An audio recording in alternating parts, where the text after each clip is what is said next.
बहुत समय पहले की बात है। एक छोटा सा गांव था। उस गांव में दो भाई रहा करते थे। बड़ा भाई अंधा था, जिस कारण वो हमेशा घर पर ही बैठा रहता था, और छोटा भाई खेती किया करता था। लेकिन खेतों में अधिक जानवर आने से पूरी फसल नष्ट हो जाती थी, जिस कारण छोटा भाई बहुत परेशान हो चुका था। तभी उसे एक तरकीब सूझी। एक दिन उसने सोचा कि खेतों में से इन जानवरों को भगाने के लिए क्यों ना मैं अपने बड़े भाई की मदद लूं। वैसे भी बड़े भैया अंधे हैं। अगर वो खेत में बैठे रहेंगे और जानवरों की आहट आने पर वो उन्हें जोर से चिल्लाकर भगा सकते हैं, जिससे हमारी फसलें बच सकती है। इसलिए उन्हें मैं खेत में बैठा देता हूँ। ये सब सोच विचार करने के बाद वो अपने खेत में ही एक छोटी सी झोपड़ी तैयार की और अपने अंधे भाई को उस खेत में बैठा दिया और उनसे कहा, भैया, यदि कोई जानवर की आहट आपको सुनाई दे तो आप जोर जोर से चिल्लाना। ये सुनकर जानवर वहाँ से भाग जाएंगे और हमारी फसलें नष्ट होने से बच जाएंगी। बड़ा भाई अपने छोटे भाई की बात मान लेता है और वो उस दिन से खेत में ही रहना शुरू कर देता है। जब भी किसी जानवर की आहट उसे सुनाई देती तो वो तुरंत जोर जोर से चिल्लाना शुरू कर देता है, जिससे वो जानवर उस खेतों से भाग जाते। ऐसा करते करते कई दिन बीत चुके थे। तभी एक दिन उसके खेत में एक हिरन भागता हुआ आता है और वह खेत के बांध को तोड़कर वहां से भाग जाता है। लेकिन उसी हिरन का पीछा करते हुए एक राजा भी उस खेत में आ पहुंचा। तभी राजा की नज़र उस अंधे भाई पर पड़ती है। राजा उस व्यक्ति से कहता है, देखो, मैं यहाँ पर एक जानवर का पीछा करने आया हूँ। क्या तुमने इस जानवर को देखा है? इस पर वो व्यक्ति कहता है, हे राजन, मैं तो अंधा हूँ। मैं भला किसी जानवर को कैसे देख सकता हूँ? लेकिन मैं आपको इतना जरूर बता सकता हूँ कि जो जानवर मेरे खेतों से होकर भागा है वो आपके लायक नहीं है। आप उसके पीछे यूं ही अपना समय व्यर्थ कर रहे हैं। राजा उस अंधे व्यक्ति की बात सुनकर बड़ा अचरज में पड़ गया। वो ये सोचने लगा कि ये तो अंधा है, फिर इसे पता कैसे कि जिस हिरन को मैं तलाश कर रहा हूँ वह हिरन मेरे लायक नहीं है? ये अंधा व्यक्ति मुझे कैसे बता सकता है? तभी राजा उस अंधे व्यक्ति से कहते हैं, कहीं तुम मुझसे झूठ तो नहीं कह रहे हो? एक तरफ तो तुम कह रहे हो कि तुम अंधे हो और दूसरी तरफ तुम ये भी कह रहे हो कि जो जानवर यहाँ से भागा है वो मेरे लायक नहीं है। इस पर वो अंधा व्यक्ति कहता है, हे राजन, जिसे आप एक हिरन समझ रहे हैं, असल में वो एक हिरन नहीं बल्कि हिरनी है, और वो भी गर्भवती है। और जहाँ तक मुझे ज्ञान है, मैंने किसी राजा को किसी गर्भवती हिरन का शिकार करते हुए नहीं सुना है। और इसी कारण मैं आपसे यह कह रहा हूँ कि वो हिरनी आपके लायक नहीं है। आप उसके पीछे अपना समय व्यर्थ ना करें। यह सुनकर राजा और भी अचरज में पड़ गया। वो ये सोचने लगा कि आखिर में ये अंधा आदमी ये कैसे जान सकता है कि वो हिरनी है और गर्भवती भी है। राजा कुछ देर सोच विचार करने के बाद अपने सेनापति से कहता है कि सेनापति जी, मुझे वो जानवर जिंदा चाहिए, क्योंकि मुझे यह पता करना है कि क्या वह हिरनी है और क्या वह गर्भवती है। क्योंकि यह अंधा आदमी बहुत विश्वास के साथ कह रहा है और मुझे इस बात की पुष्टि करनी है। यदि वह हिरनी हुई और गर्भवती हुई तो वह हमारे शिकार के लायक नहीं है, क्योंकि हम तो एक हिरन का पीछा कर रहे थे। इसलिए जाओ और पता करो कि क्या वह हिरनी है। सेनापति राजा से आज्ञा लेकर आगे की ओर चलता है और कुछ देर बाद जब वो वापस लौट कर आता है तो वह राजा से कहता है कि हे राजन,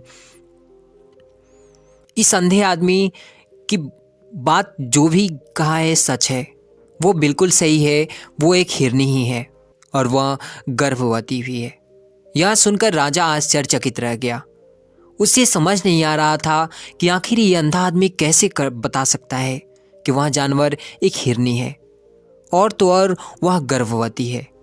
भला एक अंधा आदमी यह कैसे देख सकता है? ये कैसे जान सकता है? आखिर इसे यह कैसे पता चला?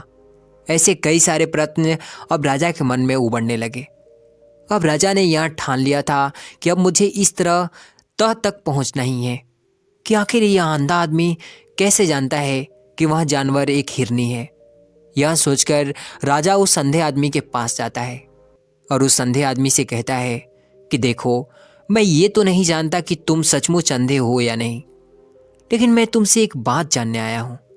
क्या तुम मेरे प्रश्नों का सही सही जवाब दोगे? इस पर अंधा व्यक्ति कहता है, हे राजन, आप जो कुछ पूछना चाहते हैं मुझसे पूछ सकते हैं। मैं आपके हर प्रश्न का सच सच जवाब दूंगा। इस पर राजा कहता है, देखो, एक तो तुम कहते हो कि तुम अंधे हो और दूसरी तरफ तुमने यह बात बता दिया कि जिस जानवर का पीछा मैं कर रहा हूँ वो एक हिरनी है और तो और वह गर्भवती भी है। आखिर तुम्हें यह कैसे पता चला? तुम्हारे खेत में तो और भी जानवर आते होंगे और भी तो जानवर यहाँ से गुजरते होंगे, फिर तुमने यह कैसे अंदाज़ा लगाया? तभी वह अंधा व्यक्ति राजा से कहता है, हे राजन, आप जिस हिरनी का पीछा कर रहे थे वही हिरनी जब मेरे खेत में आई, उसकी रफ्तार और उसके भागने की आहट से मुझे यह एहसास हो चुका था कि यह एक हिरनी है और मेरे खेत की जो बांध है वह बहुत छोटी है, उसकी ऊंचाई ज़्यादा नहीं है। यदि कोई हिरन होता तो उस बांध को वो आसानी से लांघ जाता, लेकिन वह हिरनी इस बांध को तोड़कर भागी है और यदि वह इस बांध को छलांग लगाकर पार करने का प्रयास करती तो इससे उसके बच्चे को खतरा होता और इसी बात से मैंने यह पता लगा लिया कि वह गर्भवती है। इस कारण वह ज़्यादा ऊंची छलांग न लगाकर मेरे खेत के बांध को तोड़ते हुए भाग गई। इस पर राजा के मन में एक और प्रश्न उठा। राजा ने कहा, किंतु तुम्हें कैसे पता चला कि यह एक हिरनी ही है? और भी तो कोई जानवर यहाँ पर आ सकता है। तब वह व्यक्ति कहता है कि हे राजन, मैं सुबह शाम यहीं पर बैठा रहता हूँ और मेरी सुनने की शक्ति बहुत तेज है। मैं ये भांप जाता हूँ कि कौन सा जानवर मेरे खेत में आया है और उसी के आधार पर मैं ज़ोर ज़ोर से चिल्लाता हूँ ताकि वो मेरे खेत से भाग जाए और मेरे खेत के फसलों को नष्ट ना कर पाए। राजा उस अंधे आदमी का ये जवाब सुनकर पूरी तरह से संतुष्ट हो चुका था। वो मन ही मन ये सोच रहा था कि वो आदमी भला अंधा ही है, लेकिन ये तो बड़ा ज्ञानी मालूम पड़ता है। इस आदमी से कुछ ना कुछ काम तो निकलवाना ही चाहिए। ये विचार लिए राजा वहाँ से वापस अपने महल की ओर लौट जाता है। राजमहल पहुँचते ही राजा उस अंधे व्यक्ति से कहता है, आप तो बड़े ज्ञानी मालूम पड़ते हैं। आपको किसी भी बात का पता बड़ी ही आसानी से चल जाता है। आज मैंने आपको यहाँ पर इसलिए बुलाया है क्योंकि मैं आपसे ये जानना चाहता हूँ कि मेरी पत्नी पवित्रता है या नहीं। इस पर वो अंधा व्यक्ति कहता है, हे राजन, ये कैसा प्रश्न हुआ? इस पर राजा कहता है, मैंने आपसे बिल्कुल उचित प्रश्न किया है, मुझे इस प्रश्न का उत्तर दीजिए। इस पर वो अंधा व्यक्ति कहता है कि हे राजन, ये सारी बातें जाने दीजिए। आपकी शादी को इतने साल बीत चुके हैं, अब आप ये बात क्यों जानना चाहते हैं? आपके मन में ऐसे प्रश्न क्यों उठ रहे हैं? इस पर राजा जीत करते हुए कहता है कि देखिए, आपको इस प्रश्न का उत्तर तो देना ही होगा। यदि आप मुझे इस प्रश्न का उत्तर नहीं देंगे तो मैं आपको मृत्यु दंड दे दूंगा। राजा के मुख से यह बात सुनकर अंधा व्यक्ति कहता है कि हे राजन, यदि आप इस प्रश्न का उत्तर जानना चाहते हैं तो आपको मेरा एक काम करना होगा। राजा कहता है, बोलो मुझे क्या काम करने होंगे? इस पर अंधा व्यक्ति कहता है, इसके लिए आपको मेरे साथ आपकी पत्नी के कमरे में अकेले छोड़ना होगा। उस अंधे व्यक्ति की यह बात सुनकर राजा पहले तो क्रोधित हो जाता है, लेकिन फिर सोच विचार करने के बाद वह उस व्यक्ति की बात मान लेता है और अपने सेनापति को आदेश देता है कि सेनापति जी, इस व्यक्ति को और मेरी पत्नी को एक ही कमरे में कुछ देर के लिए अकेला छोड़ दो। सेनापति बिल्कुल वैसा ही करता है। अब राजा की पत्नी और अंधा आदमी एक कमरे में बंद हो चुके होते हैं। तभी वह अंधा आदमी राजा की पत्नी से कहता है, मुझे आपको छूना है। इस पर रानी अत्यधिक क्रोधित हो जाती है और उस अंधे आदमी को पकड़ पकड़ कर पीटने लगती है, कभी हाथों से तो कभी लातों से तो कभी पटक पटक कर। इस तरह उन्होंने अंधे आदमी की खूब पिटाई की। उसके बाद वह किसी तरह से अंधा आदमी से जान बचाकर वहाँ से भाग निकलता है और वह राजा के पास पहुँचता है और वह राजा से कहता है, हे राजन, आपकी पत्नी पतिव्रता नहीं है। ये बात सुनकर राजा अत्यधिक क्रोधित हो उठता है और राजा अपनी तलवार निकालकर सीधा अपनी पत्नी की ओर चला जाता है और क्रोधित होकर वह अपनी रानी से कहता है, रानी, आज मैं जो भी सवाल तुमसे करने वाला हूँ उसका मुझे सच सच जवाब चाहिए, और यदि आपने एक शब्द भी झूठ कहा तो आपका सर मैं धड़ से अभी का अभी अलग कर दूंगा। तभी वह राजा आगे कहता है, मुझे बताइए क्या आप पतिव्रता है या नहीं। इस पर रानी कहती है कि हे राजन, आप भले ही मुझे जान से मरवा दीजिए, लेकिन मैं पतिव्रता नहीं हूँ। राजा यह बात सुनकर बहुत खुश हुआ, क्योंकि उस अंधे आदमी ने जो भी कहा था वह बिल्कुल सच था। यह बात सुनकर तुरंत ही वह राजा उस अंधे आदमी के पास पहुंचा है और आकर उस अंधे आदमी से कहता है कि तुम्हें कैसे पता चला कि मेरी पत्नी पतिव्रता है या नहीं। इस पर वो अंधा आदमी कहता है कि हे राजन, बहुत सीधी सी बात है। मैं तो आपकी पत्नी से बस इतना ही कहा था कि मुझे आपको छूना है, और वह इस बात पर इतना क्रोधित हो उठी कि उन्होंने गुस्से में आकर मुझे लात घूंसों से मुझे पीटना शुरू कर दिया। और भला कोई औरत किसी और मर्द को कैसे छू सकती है? लेकिन उन्होंने और देखा न ताओ, उन्होंने बस लात घूंसे मुझ पर बरसाने शुरू कर दिए।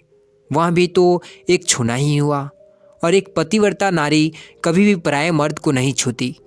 जब मैंने उसे छूने के लिए कहा था तो वह मना कर सकती थी, लेकिन उन्होंने मुझे पीटना शुरू कर दिया और देखते ही देखते उन्होंने मेरे पूरे शरीर को छू लिया।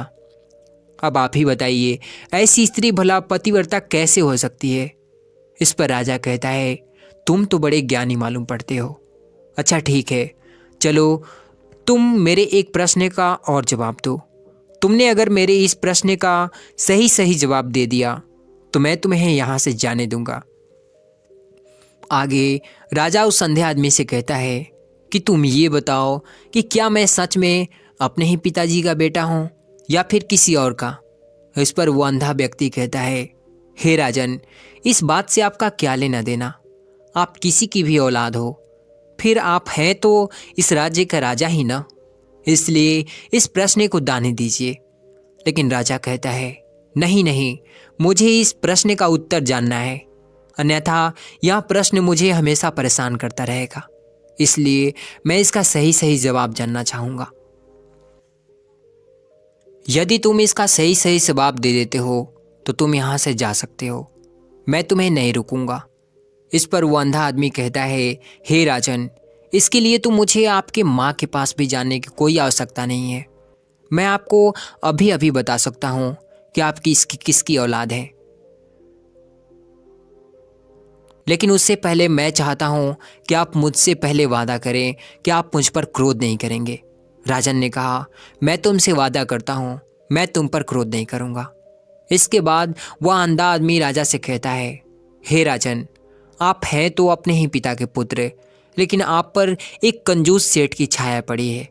यह सुन राजा बहुत क्रोधित हो उठा और वह तुरंत मयान से तलवार निकालकर वह अपनी माँ के पास जा पहुँचा। वह वहाँ पर पहुँचने के बाद वह अपनी माँ से कहता है, माँ, मुझे सच सच बताइए, क्या मैं अपने ही पिता का पुत्र हूँ या नहीं? यदि आपने मुझे सही सही नहीं बताया तो वह यहीं पर अपने प्राण त्याग दूंगा। मुझे बताओ कि क्या ये सच है? इस पर उस राजा की माँ कहती है कि बेटा, तू है तो अपने ही पिता का पुत्र, लेकिन तुम्हारे ऊपर एक कंजूस सेठ की छाया पड़ी हुई है।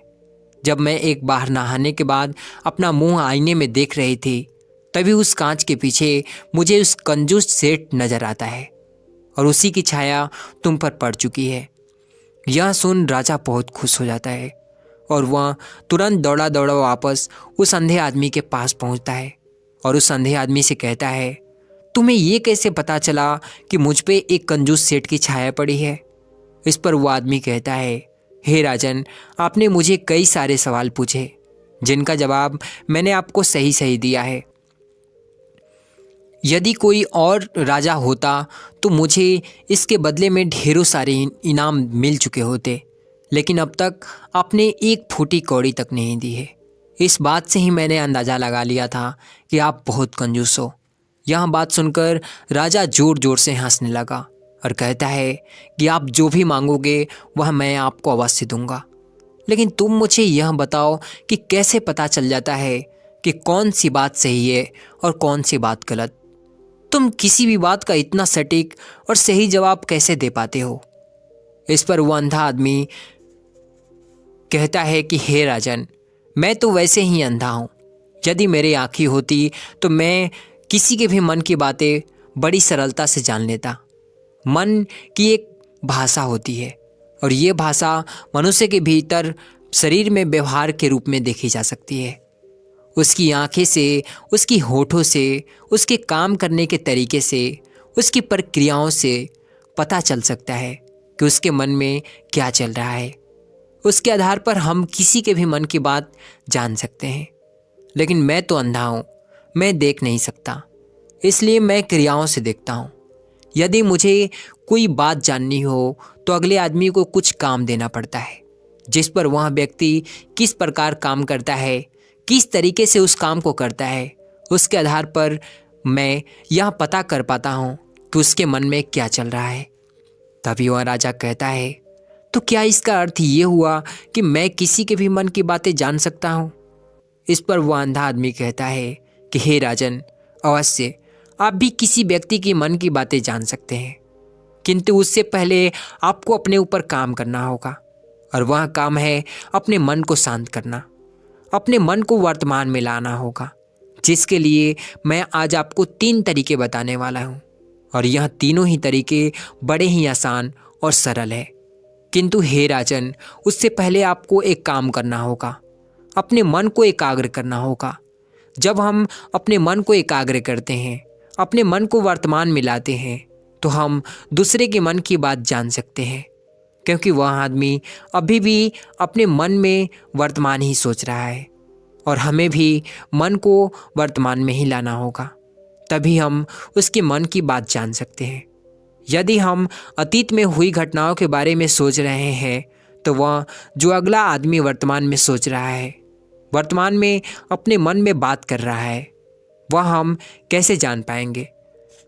क्योंकि हम तो अतीत की घटनाओं में डूबे हुए हैं।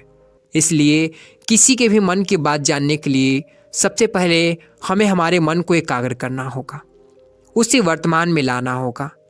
आगे वह व्यक्ति राजा से कहता है कि हे राजन, जो 3 तरीकों मैं बताने वाला हूँ, इन तीनों तरीके से बड़ी आसानी से किसी के भी मन की बातें जान सकते हैं। इसके बाद वह अंधा आदमी राजा से कहता है कि हे राजन, जो सबसे पहला तरीका है वह है आँखों पर ध्यान देना। किसी व्यक्ति से बात करते वक्त उसकी आँखों में देखना, उसकी आँखों पर ध्यान देना, जो सबसे ज़्यादा ज़रूरी है। क्योंकि आँखें बोलती नहीं, पर बहुत कुछ कह जाती है। यदि हम किसी व्यक्ति की आँख इशारों को समझ सीख जाएं, हम यह जान पाएंगे कि उस व्यक्ति के दिमाग में क्या चल रहा है, वो क्या सोच रहा है और अभी वह क्या करने वाला है। मेरे पास आँखें नहीं है, लेकिन मैंने अपने गुरु से यह विद्या सीखी है, क्योंकि बहुत सालों पहले मैंने मेरे गुरु अपने से यह विद्या सीखी है। क्योंकि बहुत साल पहले मेरे पास आँखें थी और मैं उस वक्त लोगों के मन की बातें केवल उनकी आँखों से ही जान लेता था। इसीलिए यदि आप भी दूसरों के मन की बातें जानना चाहते हैं, तो आपको भी उनकी आँखों पर गौर करना चाहिए। जैसे कि उनका आकार कैसा है, वह कब, कहाँ और किधर देख रहे हैं। यदि उसकी आँखें यहाँ वहाँ घूम रही है, जब आप उससे बातें कर रहे हैं, तो वहाँ पर इधर उधर मुड़ रहा है, कभी ऊपर तो कभी नीचे, या कभी आसपास, या फिर उसकी आंखें खुश नज़र आ रही है, या फिर आंखें निराश नज़र आ रही है। जैसे कि चोर होता है, उसकी आंखों में जब हम देखते हैं तो हमें यह पता चलता है कि यहाँ अगले आदमी ने कोई गलती की है। ठीक उसी प्रकार जब हम किसी चालाक व्यक्ति की आंखों में देखते हैं, तो आपको पता चलेगा कि उसकी आंखों में एक भाषा होती है। एक बहुत ही सीधा और आसान तरीका होता है। यदि आपको यह पता लगाना है कि सामने वाला व्यक्ति आपसे झूठ कह रहा है या फिर सही, तो आपको उसकी आंखों पर ध्यान देना अति आवश्यक है। यदि आपसे बात करते वक्त वह व्यक्ति अपनी आंखें यहाँ वहाँ घुमा रहा है, ऊपर नीचे इधर उधर दाएं बाएं हर जगह देख रहा है, तो इसका अर्थ यह हुआ कि इस बात से निकलने का देख रहा है। तो इसका अर्थ यह हुआ कि वह इस बात से निकलने का कोई रास्ता ढूंढ रहा है, वो कोई झूठ बना रहा है। यदि सामने वाला व्यक्ति आपसे कोई झूठ कहने का प्रयास कर रहा है तो वह आपसे नज़र नहीं मिलाएगा। वह यहाँ वहाँ देखेगा, ऊपर नीचे देखेगा, लेकिन वह आपकी आंखों में आंखें डालकर कभी नहीं देख पाएगा, क्योंकि उसे डर है कि यदि उसने अपनी आंखों में आंखें डालकर देखी तो उसका झूठ पकड़ा जाएगा और लोगों को सच्चाई का पता चल जाएगा। और इसी प्रकार कुछ और भी भाषाएं होती है। जब आप किसी की आंखों में आंखें डालकर यह देखना शुरू कर देंगे उसके हाव भाव क्या है, ठीक उसी प्रकार चेहरे के हाव भाव होते हैं, जिससे हम मन की बातें बड़ी ही आसानी से समझ जाते हैं और इन्हें भी समझना बहुत ही ज़रूरी है। कभी कभी कोई व्यक्ति अपने चेहरे से, जैसे आँख, होठ और बहुत से कुछ अलग अलग व्यवहार होता है, यदि आप किसी व्यक्ति के चेहरे में गौर करें तो आप आसानी से समझ पाएंगे कि वह व्यक्ति निराश है, उदास है, या फिर वो बहुत खुश है, या फिर उसे कोई बहुत बड़ा दुख है। वह अपने अंदर क्या महसूस कर रहा है, यह सारी बातें हम उसके चेहरे के हाव भाव से पता कर सकते हैं। फिर चाहे इंसान जुबान से कुछ बोले या ना बोले, लेकिन आप उसके चेहरे से सब कुछ पता कर सकते हैं। आगे व्यक्ति राजा से तीसरा तरीका बताते हुए कहता है कि हे राजन, इसी प्रकार तीसरी भाषा भी है, अर्थात तीसरा तरीका भी है, और वह है हाथों के इशारे और शरीर का व्यवहार। किसी के भी मन की बात समझने के लिए हाथ के इशारे और शरीर के व्यवहार को समझना बहुत आवश्यक है। कोई व्यक्ति जब बात करता है तो आपने देखा होगा कि वो अपने हाथों को हिलाता रहता है, अपने हाथों से इशारा करता रहता है।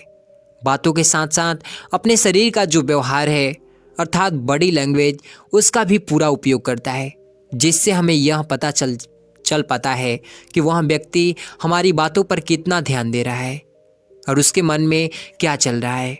शरीर के व्यवहार को देखने के लिए उसके हाथ मटकाने, शरीर मटकाने और चेहरे पर बार बार हाथ लाने, हाथों का एक दूसरे से मसलना, ऐसी बहुत सी क्रियाएं होती है, उस पर हमें ध्यान देना अति आवश्यक है। मन की बात को समझने के लिए हमें शरीर के व्यवहार को भी समझना पड़ता है। अगर हम इन तरीकों को सही तरीके से ध्यान देकर इन तीन तरीकों को अच्छे से समझ लेते हैं तो हम बहुत जल्दी किसी भी व्यक्ति के मन की बातें बड़ी सरलता और सहजता से जान सकते हैं। इसलिए यदि आपको किसी के मन की बातें जाननी है तो आपको उसकी आंखों पर, उसके शरीर के हाव भाव को और उसके हाथों को ध्यानपूर्वक देखना और समझना होगा, जिससे आप यह समझ पाएंगे कि आखिरकार उसके मन में क्या चल रहा है और वह क्या सोच रहा है। लेकिन उससे आपको अपने मन को एकाग्र करना होगा, उससे पहले शांत करना होगा अपने मन को और अपने मन को वर्तमान में लाना होगा। तभी आप उस व्यक्ति की इन सभी क्रियाओं पर ध्यान दे पाएंगे, उन्हें समझ पाएंगे। अन्यथा आप यदि अतीत की घटनाओं में व्यस्त हैं, भविष्य की योजनाओं में व्यस्त हैं, तो आप उस व्यक्ति के हाव भाव पर कभी ध्यान नहीं दे पाएंगे और ना ही आप कभी ये समझ पाएंगे कि आखिर उस व्यक्ति के मन में क्या चल रहा है, वह क्या सोच रहा है। आपने देखा होगा कि ऐसे कई बड़े संत महात्मा हैं जो बड़ी शांति से आपको देखते हैं और आपको देखकर ही यह बता देते हैं कि आपके मन में क्या चल रहा है, आप उनसे क्या जानने आए हैं। और इसका सबसे बड़ा प्रमुख कारण यही है कि वह आपको पढ़ सकते हैं, आपको समझ सकते हैं, आपकी मन की बातें जान सकते हैं, क्योंकि उनका मन एकाग्र है, शांत है, और यही कारण है कि वह आपके मन की बातें बड़ी सरलता से समझ जाते हैं। यदि आपने अब तक पूरी कहानी को सुना है तो मैं आपसे एक छोटा सा अनुरोध करना चाहता हूँ, कृपया इस चैनल को सब्सक्राइब करें ताकि मैं आपके लिए और भी ऐसी ही ज्ञान से भरपूर कहानियाँ लेकर आता रहूं। धन्यवाद। नमो बुद्धाय।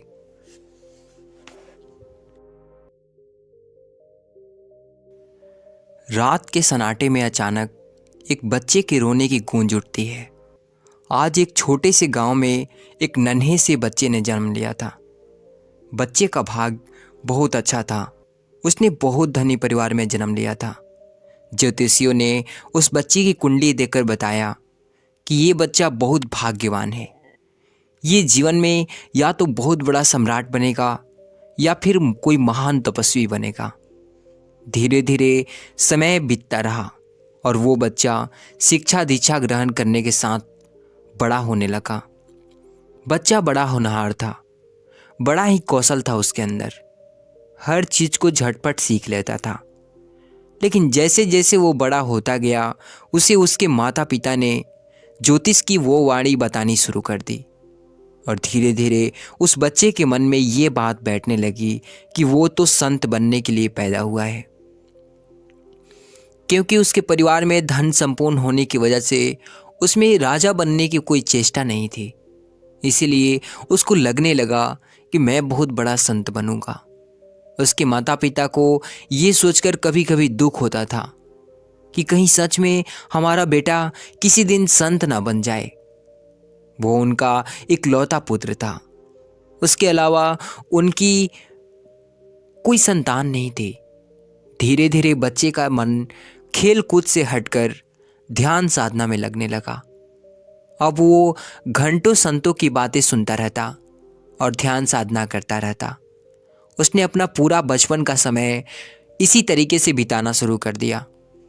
नगर के सभी लोग उस बच्चे से प्रभावित थे।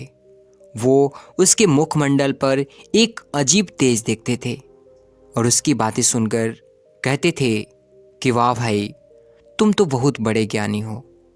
तुम एक दिन जरूर इस संसार में अपना ज्ञान फैलाओगे।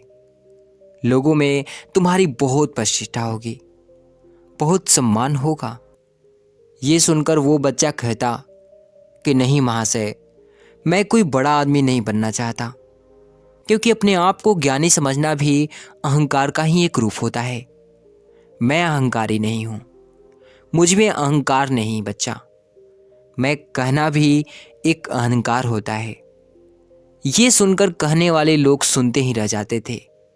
एक बच्चा इतनी गहरी बात कर रहा है और वो उसकी जय जयकार लगाते हुए अपने घर को लौट जाते थे। ऐसे ही समय बीतता रहा और वो बच्चा अब एक नौजवान युवक बन चुका था। एक दिन उसने अपने पिता से जाकर कहा, अब मैं संन्यास लेना चाहता हूँ। मैं पूर्ण रूप से अपना घर त्याग करना चाहता हूँ। यह सुनकर उसके पिता अवाक रह गए। उनकी आंखों से आंसू झरकर गिरने लगे। पीछे उसकी माता भी खड़ी थी। वो दौड़कर अपने बेटे से लिपटकर बोली कि बेटा, क्या तुम अपने माँ बाप को छोड़कर चले जाओगे? तुमने कुछ नहीं सोचा कि तुम्हारे माँ बाप कैसे निंदा रहेंगे? इस पर वो नौजवान युवक कहता है कि प्रिय माता, मैंने इस लोक कल्याण के लिए जन्म लिया है। मैं सबकी सेवा करना चाहता हूँ, सबको ज्ञान का मार्ग दिखाना चाहता हूँ। अगर मैं आपके साथ रहूँगा तो इन संसार के लोगों से पूर्ण रूप से कभी नहीं मिल पाऊँगा। उसके लिए माँ बाप ने अपने कलेजे पर पत्थर रखकर अपने बेटे को भिक्षु बनने के लिए दीक्षा दे दी। वो बच्चा अपना घर त्याग कर पास के ही एक बौद्ध संघ में रहने लग गया और ध्यान अभ्यास करने लगा। धीरे धीरे वो लोगों में तो पहले से ही प्रसिद्ध था और इस बात को सुनकर कि वो बच्चा अब एक भिक्षु बन चुका है, लोग उसको और ज़्यादा मानने लगे। रोज शाम को लोग उसका उपदेश सुनने के लिए उसके पास पहुंच जाते थे। सब कुछ सही चल रहा था, तब तक कि उस नगर में एक विद्वान भिक्षु नहीं आ गया। दूसरा भिक्षु बहुत ही अद्भुत था। वह अपनी बातों से कम अपनी क्रियाओं से ज़्यादा ध्यान देता था, इसीलिए उसकी बातें लोगों पर ज़्यादा चोट करती थी। धीरे धीरे पूरी नगर में ये बात फैल गई कि नगर में एक बहुत ही विद्वान भिक्षु आया है, जो हमारे इस भिक्षु से भी ज़्यादा विद्वान है। चलो उसके पास चलते हैं, उसका भी उपदेश सुनते हैं। ये भिक्षु तो हमारे अंदर कुछ बदल नहीं पाया, शायद वही भिक्षु बदल दे। और ये कहकर सभी लोग जो शाम के शाम उस नौजवान भिक्षु के पास आते थे, उस भिक्षु के पास जाने लगे। और धीरे धीरे इस नौजवान भिक्षु का उपदेश सुनने के लिए कोई भी नहीं बचा। इस बात से भिक्षु परेशान रहने लगा। अब उसके पास कोई भी नहीं आता था। वो अकेला बैठा रहता और सोचता रहता कि ऐसा उस भिक्षु के पास क्या है जो मेरे पास नहीं है। एक दिन ही उसने निश्चय किया कि वो जाकर उस बौद्ध भिक्षु का उपदेश सुनेगा कि वह ऐसा क्या जानता है, क्या बोलता है, या फिर उसके पास ऐसा क्या है जो मेरे पास नहीं है। और ये सोचकर वो उसका उपदेश सुनने के लिए पहुंच जाता है। उसका उपदेश उसे कुछ ज़्यादा प्रभावी नहीं लगा और उसे लगा कि यहाँ ठग है जो ऐसी वैसी बातें बनाकर लोगों को बहला फुसला रहा है। ये बात उसने उस नगर के लोगों को बताने का प्रयास किया, लेकिन उस नगर के लोगों ने कहा कि गुरुजी, आपको ये ईर्ष्या शोभा नहीं देती। अगर आपके पास कोई उपदेश सुनने के लिए नहीं आ रहा तो इसका मतलब ये नहीं है कि आप दूसरे के बारे में ऐसी तुच्छ बातें करें। ये बात आपको बिल्कुल शोभा नहीं देता गुरुजी। छोटा मुंह बड़ी बात, और ऐसी बातें सुन गुरुजी के तन और मन में आग लग जाती थी। और एक दिन उस युवा सन्यासी ने निश्चय किया कि इस समस्या की जड़ को ही नष्ट कर दूंगा। मैं उस विद्वान भिक्षु की हत्या कर दूंगा। और ये सोचकर वो अपने हाथ में तलवार उठाकर रात को उस भिक्षु को मारने के लिए पहुंच जाता है। लेकिन जैसे ही वो तलवार उठाकर उस भिक्षु को मारने के लिए आगे बढ़ता है, तभी उसके कदमों की आहट से वो नींद से जाग जाता है। वो उठकर इस बौद्ध भिक्षु की आंखों में देखकर पूछता है कि तुम कौन हो भाई, और मुझे क्यों मारना चाहते हो? दिखने से तो तुम कोई भिक्षु मालूम पड़ते हो। हे भिक्षुक, तुम ये कौन से रास्ते पर चल पड़े हो? तुम मेरी हत्या करना चाहते हो तो निश्चय ही मुझे मार डालो, लेकिन एक सवाल खुद से जरूर पूछना, क्या तुम सच में एक हत्यारा ही बनना चाहते हो? ये बातें उस नौजवान भिक्षु के दिल पर किसी तीर के भांति लगी और उसने झटके से तलवार को दूर फेंक दिया, जैसे किसी निद्रा से वो जाग उठा हो। और वो उस भिक्षु के सामने फुट फुट कर रोने लगा। नौजवान भिक्षु के वो आखिरी शब्द बहुत ही अनमोल थे। उसने कहा, हे गुरुदेव, मैं बचपन से एक भिक्षु बनना चाहता था, क्योंकि एक ज्योतिषी ने भविष्यवाणी की थी। उसकी भविष्यवाणी जब मुझे पता चली, तब से ही मैंने भिक्षु बनने का प्रयास किया। मैंने ये बात अपने मन में पक्की बैठा ली थी कि मैंने लोक कल्याण के लिए ही जन्म लिया है, और इसी वजह से मैंने अपना घर तक का त्याग कर दिया था। मैं इस नगर के लोगों को रोज उपदेश देता था, उनके दुखों को सुनता था, लेकिन जब ये लोग आपके पास आने लगे तो मुझे लगा कि मेरे जीवन का मकसद ही खत्म हो जाएगा। और ना जाने कैसे मेरे मन में इतने खतरनाक कदम उठा लिया। मैं हमेशा सोचता था कि मेरा अहंकार खत्म हो चुका है, मैंने अहंकार को जड़ से उखाड़ फेंका है। लेकिन आज वास्तविकता में पता चला कि मेरा अहंकार खत्म हो गया है, यही मेरा सबसे बड़ा अहंकार है। और जब मेरे इस अहंकार को चोट पहुँचे तो मैं अंदर से तिलमिला उठा और आपकी हत्या करने तक का घोर कदम उठा लिया। हे गुरुदेव, मुझे माफ़ कर दें, और मैं गलत रास्ते पर था।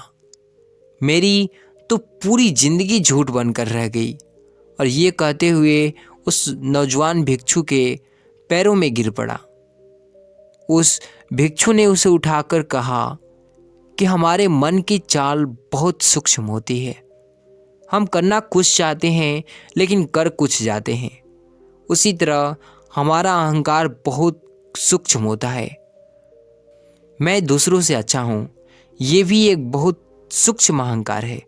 वास्तव में तो बिना अहंकार वाले आदमी को तो दूसरों से क्या मतलब। कोई अच्छा हो, कोई बुरा हो, लोग आए या जाएं, जिसमें मैं ही नहीं बचा, उसको इन सब बातों से क्या मतलब। इसीलिए अपने मन की चाल को बहुत ही गहरे तल पर जाकर समझो। तैरते रहते हैं, ऊपर से समझने से कुछ नहीं होगा। ऊपर से तो सिर्फ हमारे विचार तैरते रहते हैं। और ये कहते हुए वो चुपचाप हो जाते हैं और वो नौजवान भिक्षु उनसे विदा होकर वहाँ से चला जाता है। तो दोस्तों, ये कहानी आपको जैसी भी लगी हो, इस वीडियो को लाइक और आगे भी शेयर ज़रूर करना। धन्यवाद।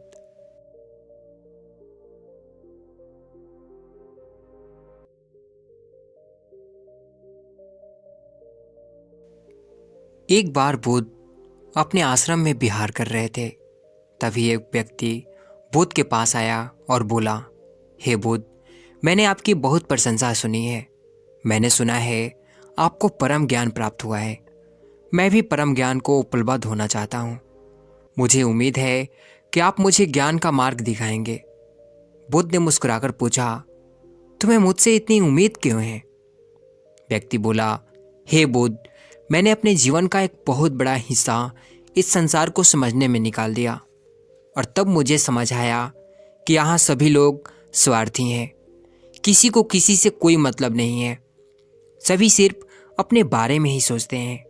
कोई किसी की मदद नहीं करना चाहता, ना कोई किसी को अपना समझता है। यहाँ सिर्फ अंधकार ही अंधकार है। यहाँ बहुत कम लोग हैं जो निस्वार्थ रूप से दूसरों की मदद करते हैं। उन्हीं में से आप हैं।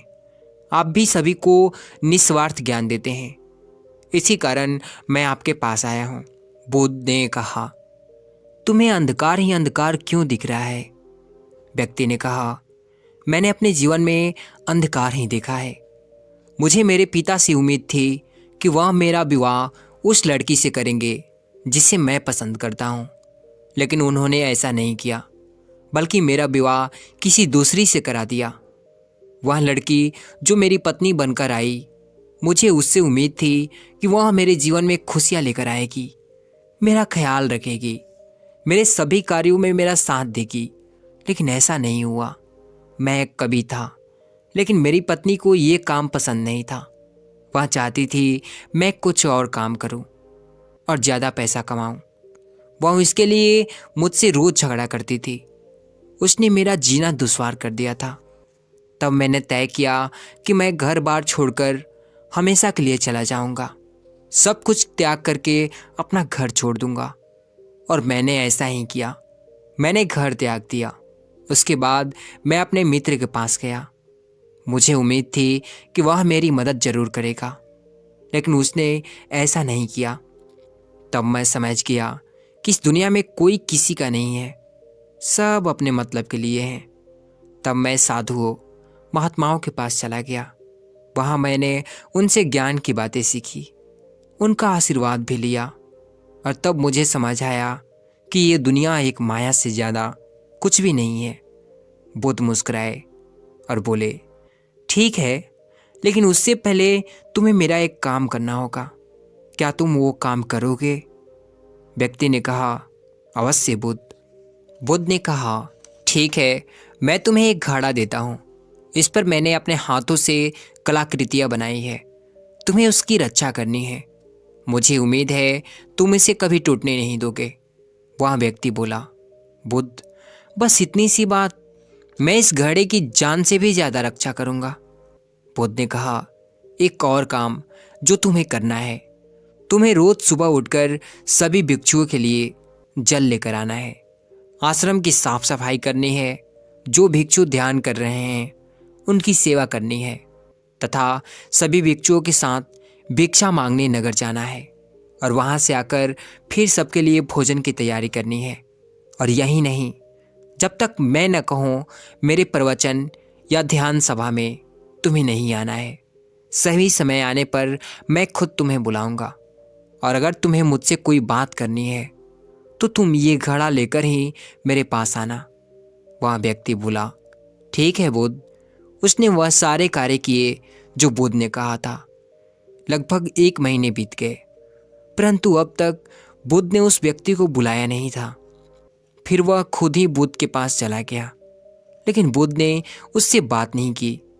तब उसने याद किया कि बुद्ध ने कहा था कि अगर वह बुद्ध से बात करना चाहता है तो घड़ा साथ ही लेकर आए। वह फिर घड़ा लेकर बुद्ध के सामने उपस्थित हो गया। बुद्ध ने पूछा, क्या तुम्हें मुझसे कुछ पूछना है? व्यक्ति ने कहा, बुद्ध, 1 महीना हो गया है, आपने जो भी कहा मैंने वो सब किया। चलो, काम तो ठीक है, लेकिन आप मुझे सभा में कब बुलाएंगे? बुद्ध ने कहा, सही समय आने पर मैं खुद बुला लूँगा।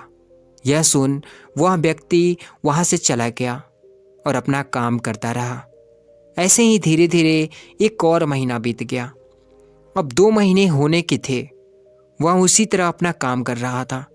उसने एक दिन फिर बुद्ध के पास जाकर वही प्रश्न किया। बुद्ध ने फिर कहा, सही समय आने पर मैं खुद तुम्हें बुला लूँगा। ये देखते देखते 1 और महीना बीत गया। अब उस व्यक्ति का धैर्य जवाब दे रहा था। वह व्यक्ति बुद्ध के एक शिष्य आनंद के पास गया और बोला, हे आनंद, बुद्ध सही नहीं कर रहे हैं। मुझसे या बाद में आए शिष्यों को बुद्ध ने अपनी सभा में शामिल कर लिया, लेकिन मुझे अभी तक सभा में शामिल नहीं किए। आनंद ने कहा, बुद्ध ने जो भी कहा है वह तुम्हारे लिए सही ही है। उसे किसी और से मत कहो। बुद्ध तुमसे प्रेम करते हैं। उन्होंने जो घड़ा तुम्हें दिया है वह उन्होंने खुद गढ़ा है। उन्होंने आज तक ये घड़ा किसी को नहीं दिया था, लेकिन तुम्हें दिया है। वह व्यक्ति यह सुनकर वहाँ से चुपचाप चला गया। उसे लगने लगा था कि ये घड़ा देकर बुद्ध ने उसे अपना गुलाम बना दिया है। एक दिन उस व्यक्ति के धैर्य ने जवाब ही दे ही दिया और वह घड़ा लेकर बुद्ध के सामने खड़ा हो गया और बोला, आप मुझे मूर्ख बना रहे हैं। मैं जब से आया हूँ तब से इंतजार कर रहा हूँ कि आप मुझे सभा में बुलाएंगे, ज्ञान देंगे, लेकिन आपने ऐसा कुछ भी नहीं किया। जब भी मुझे आपसे बात करनी होती है, मुझे ये घड़ा लेकर आपके पास आना होता है। मुझे लगा था कि आप मुझे कुछ सिखाएंगे, लेकिन ऐसा नहीं हुआ। आप मेरी उम्मीदों पर खरा नहीं उतरे। यह सुन बुद्ध मुस्कुराए और बोले, जल्द ही मैं तुम्हें ध्यान सभा में बुलाऊंगा। वह व्यक्ति भड़क गया और बोला, मुझे आपके किसी भी ज्ञान की ज़रूरत नहीं है। मुझे नहीं लगता कि आपको कोई भी ज्ञान प्राप्त है। आप झूठ मूठ का ज्ञान का प्रदर्शन करते हैं और मुझे आपकी इस घड़े को कोई ज़रूरत नहीं है। और वह घड़ा उस व्यक्ति ने ज़मीन पर दे मारा। घड़ा टूट गया। तभी बुद्ध एक कपड़े में उस घड़े के टुकड़े को समेटने लगे। यह देख वह व्यक्ति लज्जित हो गया और बुद्ध से माफ़ी मांगने लगा और बोला, बुद्ध, मुझे क्षमा करें, मुझे क्रोध आ गया था। बुद्ध ने मुस्कुराते हुए कहा, अब समय आ गया है, अब तुम सभा में उपस्थित हो सकते हो। बुद्ध उस व्यक्ति को सभा में ले गए और प्रवचन शुरू किया। बुद्ध ने कहा, इस दुनिया में किसी व्यक्ति का सबसे बड़ा दुख का कारण है उसकी किसी भी वस्तु से खुद को जोड़ना। जब हम किसी से उम्मीद लगा लेते हैं और वह पूरी न होने पर हमें दुख देने लगती है। एक पिता से उसके पुत्र की उम्मीद होती है कि वह उसके बताए रास्ते पर चले, और पुत्र की पिता से यह उम्मीद होती है कि वह उनके बताए रास्ते में साथ जाने में सहयोग करें। ऐसे ही कुछ उम्मीदें पति पत्नी को एक दूसरे से होती है। इसी तरह दुनिया में ज़्यादातर लोग एक दूसरे से कुछ ना कुछ उम्मीद करते ही हैं, और जब ये उम्मीद पूरी नहीं होती तो ये क्रोध का रूप ले लेती है, जो हमारी बुद्धि का नाश कर देती है, जिसमें व्यक्ति का खुद का नुकसान होता है।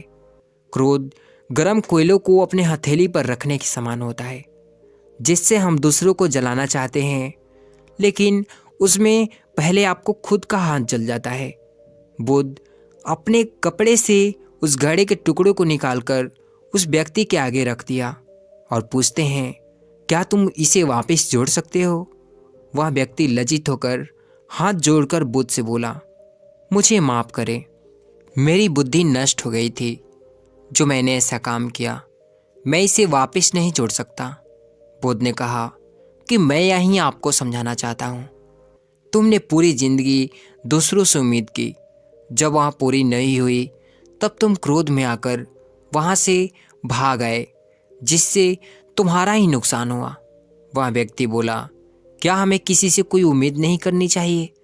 बुद्ध ने कहा, जब भी तुम दूसरों से अपने स्वार्थ के लिए उम्मीद करोगे तो दुख पाओगे, लेकिन वहीं तुम दूसरों को सुख देने की उम्मीद करोगे तो तुम्हें खुद भी सुख मिलेगा। वह व्यक्ति बोला, हे बुद्ध, आप मुझे क्षमा करें और अपने चरणों में जगह दें। मैं भी परम ज्ञान की तरफ आगे बढ़ना चाहता हूँ। बुद्ध ने कहा, अभी तुम अपने घर जाकर अपने पिता और पत्नी के साथ रहो। तुम्हें अभी गृहस्थ जीवन जीने की आवश्यकता है। व्यक्ति ने बुद्ध से कहा, हे बुद्ध, क्या मुझे ज्ञान प्राप्त करने का अधिकार नहीं है? आप क्यों मुझे यहाँ से भेज रहे हैं? बुद्ध ने कहा, जिसे ज्ञान प्राप्त करना होता है वह अपने गृहस्थ जीवन में भी रहकर ज्ञान प्राप्त कर लेता है। तब परिवार के लोग रास्ते में रोड़ा नहीं, सहयोगी नजर आते हैं। अभी तुम्हें इस दुनिया में अंधकार ही अंधकार नजर आता है। पहले तुम अपने जीवन में प्रकाश को देखो, उसे ढूंढो कि प्रकाश कहाँ है। घर जाओ, ध्यान करो। ध्यान करने के लिए भिक्षुओं से संपर्क करो। धीरे धीरे तुम परम सत्य की खोज पर जाने लगोगे और तुम्हें रास्ता मिल जाएगा जिससे तुम परम शक्ति को प्राप्त कर लोगे। यह सुन वह व्यक्ति बुद्ध के चरणों में गिर पड़ा और उसके बाद अपने घर को निकल गया। ये देख बुद्ध के शिष्य आनंद ने पूछा, हे बुद्ध, आप सभी को अपने संग में जोड़ लेते हैं, तो फिर उसे क्यों भेज दिया? बुद्ध ने कहा, सुनो आनंद, इस दुनिया में बुद्धि के विकास और प्राथमिक चरण को पार करने के लिए दुनिया से होकर गुजरना पड़ता है। कोई भी व्यक्ति सन्यासी होकर या संसार को छोड़कर ज्ञान के मार्ग पर आगे नहीं बढ़ सकता। ज्ञान को प्राप्त करने के लिए आपको इस दुनिया में रहकर यहाँ की चीज़ों को, लोगों को करीब से जानना होगा, तभी वह आगे की यात्रा को शुरू कर सकता है। उसने अभी सांसारिक जीवन को जाना नहीं है, वह उससे भाग रहा था। जैसे ही वह सांसारिक मार्ग को जान लेगा, वह खुद ही ज्ञान को प्राप्त कर लेगा।